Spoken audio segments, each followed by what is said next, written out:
गोवा के चुनावी मौसम में सियासी गहमागहमी लगातार बढ़ती हुई नजर आ रही है और इस बीच दिवंगत मनोहर पर्रिकर के बेटे उत्पल पर्रिकर ने चुनावी मैदान में बीजेपी के खिलाफ खड़े होकर ही चुनाव लड़ने का फैसला किया। तो ऐसे में गहमागहमी बढ़ना लाजमी था, लेकिन इस बीच उत्पल पर्रिकर ने यू टर्न लेने का भी फैसला किया है। लेकिन उससे पहले बीजेपी के सामने एक शर्त भी रख दी है। क्या है वो शर्त और क्या है उत्पल की मनोकामना, देखिए।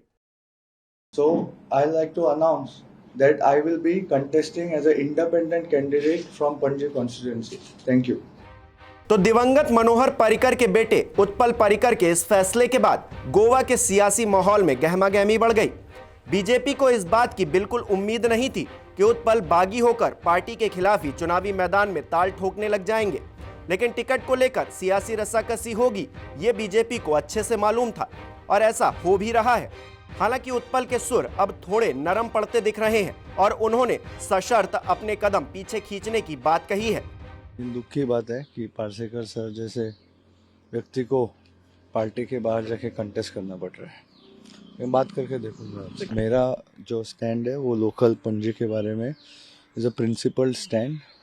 मैंने कल भी कहा है, अगर पार्टी कोई honest, integrity, no criminal records ऐसे पार्टी से ही कोई कैंडिडेट दे देते हैं पंजी के लिए, then I am ready to withdraw. जी, तो उत्पल की मांग एकदम साफ और काफी हद तक जायज भी कि बीजेपी एक ईमानदार और अच्छे प्रत्याशी को मैदान में उतारे तो वो अपने चुनाव लड़ने की इच्छा को फिलहाल के लिए दबा देंगे।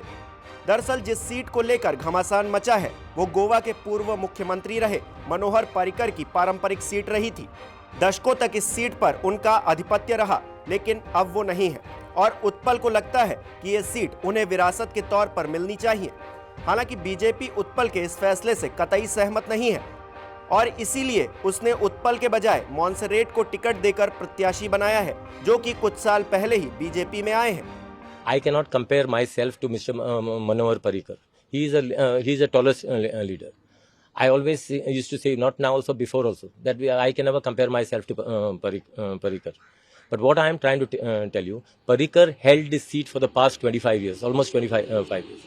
It is only in that by-election. So it is only that it is after people missed Parrikar in that by-election, that is the time I was elected. So now back again, this seat is going to the Bharatiya Janata Party. And I have got high regards for Mr. Parrikar and his family. अब सच तो यही है कि Babush मॉन्सेरेट BJP के ticket पर Panaji seat से प्रत्याशी हैं और ये बात उत्पल को पच नहीं रही। हालांकि बीजेपी के लिए उत्पल का निर्दलीय चुनाव लड़ना मुश्किलें पैदा कर सकता है। बीजेपी जानती है कि मनोहर पर्रिकर का सियासी रसूख कहीं ना कहीं उत्पल को चुनावी फायदा पहुंचा देगा और इसलिए बीजेपी कोई रिस्क लेना तो नहीं चाहेगी और अंदर खाने बात तो यही चल रही है कि बीजेपी उत्पल को मनाने में लगी है। I have got nothing to say. I think the party basically tried its level best to convince him.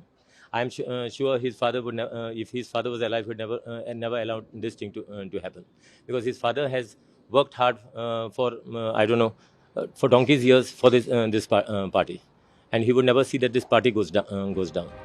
कहते हैं राजनीति अनिश्चितताओं का खेल है, कल क्या हो कोई नहीं जानता। तो ऐसे में पणजी सीट का सियासी कर्ता धर्ता कौन होगा ये भी आने वाले वक्त में ही पता चलेगा। फिलहाल तो ये देखना ही दिलचस्प रहेगा कि उत्पल आने वाले वक्त में क्या फैसला लेते हैं।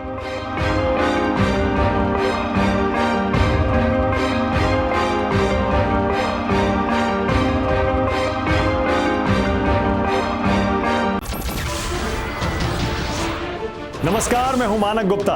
अगर आपको हमारा ये वीडियो पसंद आया हो तो इसे लाइक और शेयर जरूर करें और हाँ, हमें सब्सक्राइब और फॉलो करना ना भूलें ताकि आप देश और दुनिया की कोई खबर मिस ना करें। तो जुड़े रहिए हमारे साथ और देखते रहिए News 24।